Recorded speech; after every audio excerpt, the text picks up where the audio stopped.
Salut à tous les amis, c'est Jimmy, on se retrouve aujourd'hui pour une nouvelle vidéo. Les amis, désolé pour hier, j'ai fait une vidéo comme un sgeg tout seul sur mon bureau. Au final, ça n'avait pas marché, c'était 19h30. Je sais pas, j'avais rec, mais je crois que j'ai reçu des appels entre temps et tout, donc du coup la vidéo elle s'est coupée. Donc désolé, hier soir j'avais pas la foi, en plus j'avais fait une FAQ, j'avais répondu à 5-6 questions, j'avais bien pris mon temps et tout. Et du coup, j'ai pas pu vous la sortir, donc là on va faire une autre vidéo sur une autre thématique parce que j'ai la flemme de refaire la même, je vous dis la vérité. Et on est en présence de Mickaël parce que Guillaume est en vacances. Salut. Du coup, vous êtes bien là? Ouais. Vous avez installé la clim. Franchement, ils sont pas mal les amis. Donc venez, on va parler un peu de l'actualité. Il y a un petit kangou jaune au fond qu'on vous présentera plus tard, qu'on vient de rentrer. Alors, on va parler un peu. Bon, la semaine dernière, je vous mens pas les amis. Bon, attendez, je ne mets pas trop soleil. Semaine dernière, je vous mens pas les amis, on a passé une semaine de merde, hein, n'est-ce pas Mika? Ouais. C'était pas trop la faute des mécanos, mais il y avait plein de pièces qu'on n'a pas reçues, qui n'étaient pas les bonnes. On a eu plein d'emmerdes au garage, à l'atelier et tout. Donc franchement, les voitures qu'on devait livrer, elles ont pas trop... on n'a pas sorti beaucoup de voitures. On a sorti, je crois, juste la 508. Et la 3008. Et une 3008 qu'on a sorti au dernier moment aussi, en stress. Parce qu'en fait, je vous explique rapidement, on avait acheté un compresseur à la casse. Le gars le fait déclencher devant nous et tout, il marche bien. On le monte sur la voiture, au final ça ne marche pas, on ne comprend pas pourquoi. Heureusement, on avait commandé un autre compresseur au cas où, qu'on devait retourner, mais qu'au final on a quand même tenté de monter, qu'on avait commandé sur Autodoc. Et au final, là, avec le compresseur neuf, ça a marché. Donc comme quoi, méfiez-vous quand même des pièces que vous trouvez à la casse. Des fois, c'est très bien parce que vous faites des économies, mais des fois, ça peut faire perdre énormément de temps. Parce que du coup, les pièces sont défectueuses ou ne marchent pas. Donc du coup, il faut redémonter, il faut recharger la clim, redécharger, etc. Ça prend pas mal de temps, mais au moins, on avait réussi celle-là à la sortir en derniers instants de la semaine dernière. Donc ouais, et en plus aussi, on allait chercher un lot de 2 voitures. Enfin, je cherchais un lot, j'avais acheté 4 ou 5 voitures. J'en avais récupéré 2, parce qu'on n'était que 3. Et les 2 sont tombés en panne sur la route, première fois les amis. Au début, c'était quoi? C'était une 206 qui tombe en panne. Ouais. Et après, à 500 mètres du garage auquel j'ai acheté. Et après, c'était un Scénic, l'embrayage, il a sauté. Enfin, l'embrayage était mort. Du coup, dépanneuse, ça fait des frais compliqués. Ouais. Quand c'est comme ça, bon, c'est un ami à moi qui me les a vendus. Donc, lui, je sais qu'il n'est pas dans la voiture, il est pour rien. Mais vraiment, la faute à pas de chance. Les 2 coups sur coup, c'était un peu la merde. Donc, voilà, la semaine dernière, un peu une semaine de merde. En plus, au niveau des ventes, c'était très calme. Heureusement, on a sauvé. On n'avait pas fait de vente de la semaine. Parce que là, nous, on est dans le sud, c'est assez calme. On est en juillet. Les gens, ils sont plus en vacances à la plage, etc. Donc, pas trop acheter des voitures. C'est un peu calme pour tout le monde. Donc, du coup, on a fait une vente le samedi, c'est Guillaume avant qu'il parte en vacances, il a fait une vente de la Focus. Donc du coup, on va vous les présenter. On a fait 2 ventes, vous vous souvenez, il y a 2 ou 3 vidéos, j'avais fait une vidéo sur mon bilan d'Auto 1. Et il y avait 2 voitures que j'avais parlé, qu'on n'avait toujours pas vendues. C'était la 308 SW qui est derrière moi, que j'avais acheté sur Auto 1, du coup qui est vendue. Il y avait une Ford Focus aussi que j'avais acheté sur Auto 1 qui a été vendue. Donc au final, on a juste un peu réajusté le prix, boosté les annonces et ça l'a fait. Donc Mickaël, celle-là, c'est toi qui l'as vendue, il me semble. Ouais. Tu l'as vendue quoi en début de semaine? Non, il y a une petite semaine. Il y a une petite semaine. Ouais, donc elle, c'était 308 SW pour rappeler 150 chevaux premium essence. Voilà. Donc elle, on l'a vendue grâce à du financement. C'est ça hein? Ouais, c'est ça. C'est ça. Donc voilà, elle, on l'a vendue, c'est combien en 12 fois? Combien ça a été? En 12 fois, ouais. En 12 fois. Donc voilà, filme un peu. Donc celle-là, je vous l'avais montré, hein, si vous voulez revoir la vidéo sur Auto 1. Elle est très propre. Je l'avais achetée sur Auto 1 aux enchères, donc elle était propre, on ne comprenait pas pourquoi elle se part. Au niveau des négociations, de la personne et tout, c'était quoi comme profil de client? Non, ils n'ont pas cherché à négocier. Ils n'ont pas négocié? Non. C'était quoi, un couple? Ouais, trentaine, couple. Quarantaine, cinquantaine? Voilà, plus la cinquantaine. Cinquantaine. Eux, ils cherchaient quoi, cette voiture en spécial? Ils cherchaient un break. Ouais. Et voilà, une voiture que... Ils venaient pour celle-là? Voilà, la femme, elle avait déjà conduit ce genre de voiture. Ouais. Et du coup, elle voulait repartir sur... Donc elle, le financement, il est passé, tant mieux. On va présenter rapidement la Focus. Je sais pas où elle est la Focus. Elle est derrière. Derrière où? Là-bas? Là, ouais. Donc elle, c'était une Focus pareil que j'avais acheté aux enchères. Donc elle a le petit problème de centralisation. Donc celle-là, il a vendu, donc on l'avait baissé, elle était à 3290, on l'a mis à 2990 et on l'a vendu dans la foulée. Donc ça pareil, c'était un achat Auto 1. Je crois que je l'avais acheté dans les 1500, 1600 euros. L'avantage, c'est qu'il y avait la distri qui avait été faite, il y avait un entretien complet. Après, en soi, la voiture, elle est propre. C'est juste Elle est qu'il y propre, avait il y a juste un petit problème de centralisation. Ouais, Essaye de la filmer un petit peu pour... à l'intérieur. Attends, passe par là, tu seras mieux. En vrai, elle est propre, hein, franchement. Le tableau de bord, ils sont propres. Les sièges sont propres. Ouais, ça, il faudra les virer. Ouais, c'est ce que je te disais. Ouais. Exactement, ouais. En fait, le laveur, il met ces papiers là, mais à la base, ils sont bien et en un seul morceau. Il faut Sauf les qu'à la enlever de fin, suite. Ouais. on les éclate. Non, franchement, elle est propre. Donc, elle, il y a juste ce petit problème de centralisation à voir. Donc, voilà, une bonne chose de fait, elle est vendue. On l'avait depuis quelques temps. Donc, ça, je suis assez content à ce niveau-là. Donc, voilà, ça, c'est vendu. Ça, c'est vendu. Qu'est-ce qu'on a vendu? On a vendu ce matin. Aujourd'hui, tu en as fait 2. Ouais. Donc, je suis content là parce que la semaine, elle redémarre bien. Bah, hier, on en a fait une. Et donc, là, ça, ce Qashqai, on l'avait vendu. Le Qashqai était déjà Ça, vendu. On a fait déjà celle-là vendu, ce matin. Celle-ci, donc une Mégane CC, ça c'est des gens qui venaient de loin, c'est ça? Du Cap d'Agde, ouais. Ah ouais, du Cap d'Agde, donc Ouais. ouais, je connais un petit peu, Ah ouais. les amis. Cap d'Agde, plus grand camp naturiste d'Europe pour les gens qui ne connaissent pas. Ouais. Quand j'étais gamin, on adorait aller là-bas. À 16 ans, on marchait sur la plage, on rentrait dans le camp, parce qu'en fait, pour aller au camp naturiste, les amis, il faut avoir une carte spécifique et tout. Mais quand on est jeune, on est un peu con, donc nous, du coup, on s'amuse à longer la plage pour accéder aux plages de camp naturiste. Du coup, on passait des petites soirées là-bas, on rigolait bien entre jeunes. Donc voilà, Mégane CC vendue. Bon, elle est assez propre. Hein. Ouais, ouais. Elle est assez propre. Je vais vous Elle a dire juste les un problème caractéristiques. de lève-vitre à l'arrière, Voilà. c'est tout. Diesel 168 000 km, 2008. C'est une 130 chevaux, 1,9 litre DCI. Donc ça, si je dis pas de conneries, pour moi, c'est les moteurs à chaîne, ça. À Donc, vérifier. normalement, il Ouais. n'y aura pas de distri, mais pour moi, c'est moteur à chaîne. Et la capote marche, il y a juste le lève-vitre. Ouais. Le lève-vitre, ils le savent ou pas? Ouais, Ok. ils le savent, ils l'ont vu. Ouais. Ok. Ah ouais. Donc voilà, ça vendu. Tu as vendu quoi ce matin? La C4? Là, c'est 4, ouais. La Ça, C4 c'est un qui est jeune vendue. qui revient d'Australie. Il Ok. revient d'Australie, il lui fallait une voiture rapide et c'était une voiture Ouais, voilà, qui qu'on était avait déjà disponible préparée. rapidement. Celle-là, donc.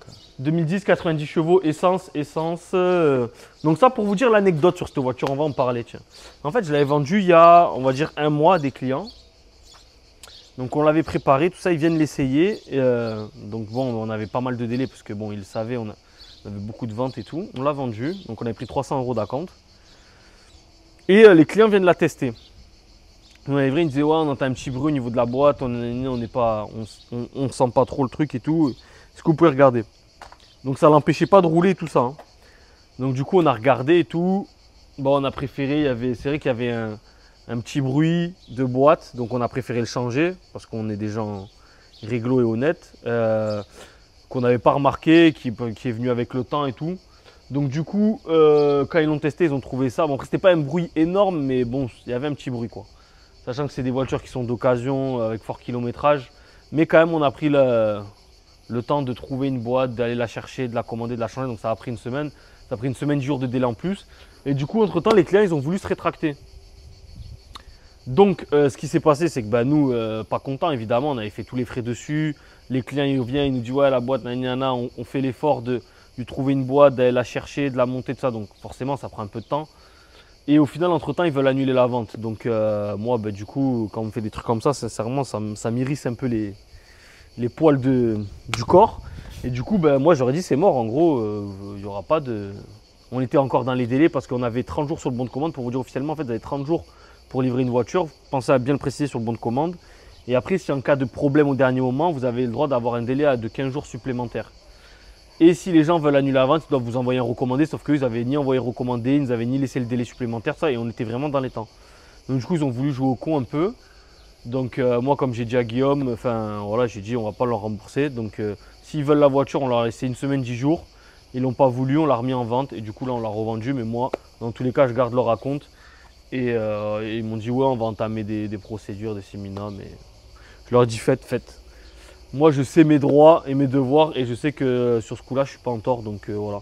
S'ils veulent se casser la tête pour 300 €, qu'ils le fassent avec plaisir. Donc voilà, cette voiture est vendue, petite parenthèse, donc faites attention les amis, bien préciser les délais sur les bons de commande. Même si vous devez la livrer dans une semaine ou deux, vous ne savez pas, des fois, des moments de dernière minute, il peut y avoir une panne imprévue au dernier moment. Donc prenez quand même une petite marge de manœuvre et sachez que même si au moment de la livrer, il y a un autre problème, vous avez le droit d'un délai supplémentaire, un délai amiable qu'on appelle, de 15 jours. Donc voilà, ça c'est vendu, c'est une bonne nouvelle. Et après, il y a celle-ci aussi que tu as vendue hier, c'est ça? Ouais. Donc 308, elle, on l'a rentrée il n'y a pas si longtemps, j'en avais parlé dans une vidéo. Donc voilà, on va polisser les phares, 90 chevaux, c'est un pack access 2012, 206 000 km. Et elle, tu l'as vendue à quel type de client? Un jeune. À un jeune? Ouais, première voiture. Il voulait celle-ci? Ouais. Il est venu la voir ouais, il spécifiquement. hésitait entre celle-là et une autre d'un autre garage, mais Ouais. voilà, il a aimé celle-là. Même si elle était un peu plus vieille, il a aimé. Elle est un peu plus optionnée que celle qu'il avait vue. Ouais, pourtant c'est pas non plus un pack de fou, mais il y a les radars à l'arrière, il y a deux, trois conneries. Ouais. Après, elle est propre, hein. Franchement, elle est vraiment Ouais, propre. elle est propre, elle a l'attelage, Donc, radar de recul. C'est- On l'avait déjà présenté sur la chaîne, mais ouais, elle est assez bien. Elle roule bien, donc nickel. Il y a beaucoup de frais à faire ou pas? les pneus à l'avant. Ouais. Après, sur le contrôle, il n'y avait pas grand chose, je crois. Non, mais il y a les pneus, il y a le nettoyage des phares. Après, distri, révision. Ouais, les classiques, franchement, il n'y a pas grand chose. Les enjoliveurs à rajouter, ça j'ai vu avec le client. D'accord, j'ai voilà. vu qu'il y avait un pack d'enjoliveurs là-bas. Donc c'est pas mal. Au niveau des ventes, voilà ce qu'il en est. Demain, t'as quoi de prévu? T'as des visites sur un capture? Le capture, c'est ça? Ouais, capture. Capture, client très motivé. C'est ça, client très motivé qui vient de Marseille. De Marseille, ok. Ouais. Il a vu pour l'aile et tout? Et il l'a vu, ouais, pour l'aile, ouais, on a envoyé les vidéos, photos et tout, ouais. Ok. Et ensuite, l'aile un peu enfoncée, elle. quoi d'autre? Et une touche aussi sur une 206 grise. 206? Ouais. Et attends, tiens, on va parler vite fait là. On a combien de minutes là sur la vidéo? On est à 11 minutes 30. 11 minutes, allez, on va finir. Et après, on parlera de nouveaux lots. De la Micra, tu sais qu'on a rentré. Ah ouais, très bonne Donc, petite voiture ça. Le capture, il est là, donc du coup, Capture. voilà, lui, il a juste l'aile un peu arrière droit enfoncée. Donc la Micra, vous savez, la vidéo de la dépanneuse, là, je l'avais échangé contre deux voitures, j'avais dit, donc je l'ai échangé contre un petit utilitaire qui est à Vauvert. Et cette Micra. Donc ça, c'est une bonne petite voiture, franchement, elle est belle, celle-là, elle est bien optionnée, elle a des belles jantes. Très bien optionnée. Elle a le toit. Régulateur, je sais pas c'est quoi limiteur. comme pack, si vous savez les amis en commentaire. Mais elle a le toit panneau, elle a les jantes, 2014 essence, 110 000 km. Donc franchement ça je pense ça va bien se vendre, c'est une 5 portes, c'est un critère 1. Vas-y bien filmer un peu l'intérieur, il y a l'écran et tout. Même en carrosserie, elle est très propre. Non franchement elle est bien. Donc je suis content, au final ma dépanneuse elle est en train de pourrir. Au moins ça me permet de rentrer de la trésorerie à la revente. Ça plus le petit utilitaire, non franchement nickel. Hein. Franchement elle est super propre, même la couleur j'aime bien, il y a les radars à l'arrière. Les pneus sont bons, il va falloir qu'on l'amène juste au contrôle. Non je crois qu'elle a déjà le contrôle elle. À vérifier. Elle a les phares auto. Phare auto, détecteur de pluie, limiteur, auto. régulateur. Franchement, nickel, une petite pépite, ça va bien se vendre je pense. Donc voilà les amis, on va pas faire une vidéo trop longue. Ah tiens, on peut parler de celle-là aussi rapidement avant de finir. Cette Polo, donc pour vous dire cette Polo, qu'est-ce qu'il m'a fait notre ami Guillaume? Donc cette Polo, je l'ai acheté il y a peut-être, je sais pas moi, 6 mois à 900 €. En fait, on avait vendu une voiture à un client auquel on avait changé la boîte de vitesse, c'était une Mégane CC rouge. M'expliquez pas pourquoi, quand on a remonté la boîte, elle démarrait plus, on a cherché. Je pense que c'était une période où on avait vendu peut-être 30 voitures dans le mois, on était surchargé de travail. On ne comprenait pas pourquoi, on a regardé l'excitation du démarreur, ça j'en avais déjà parlé dans une vidéo, bref. On n'arrivait pas à lui trouver, donc du coup on a essayé de lui vendre celle-là, on lui a vendu celle-là. Et en fait ce qui s'est passé, c'est que le client il avait versé 1000 €. Et en fait moi je ne savais pas, mais vu que le client était pressé, il y avait 2-3 petits frais à faire dessus, donc il a dit au client, Guillaume, allez-y prenez-la. Bon on le fait jamais, je vous conseille jamais de le faire. Mais il avait dit prenez-la et dès qu'on a un petit moment, revenez, on vous fera les frais et vous la payerez à ce moment-là. Sauf que moi, franchement, il m'avait dit ça vaguement. Je ne sais même pas si j'avais validé ça. Il l'a fait et du coup, apparemment, le client avait relancé Guillaume à une période donnée.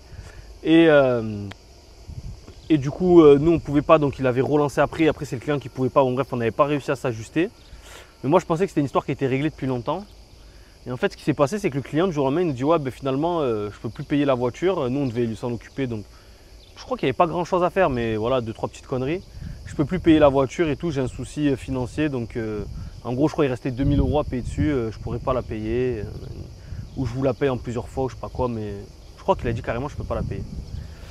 Mais donc, du coup, nous, on lui a dit ramène-la. Donc, moi, j'ai engueulé Guillaume parce que, en gros, moi, je pensais que c'était une histoire qui était réglée depuis un petit moment.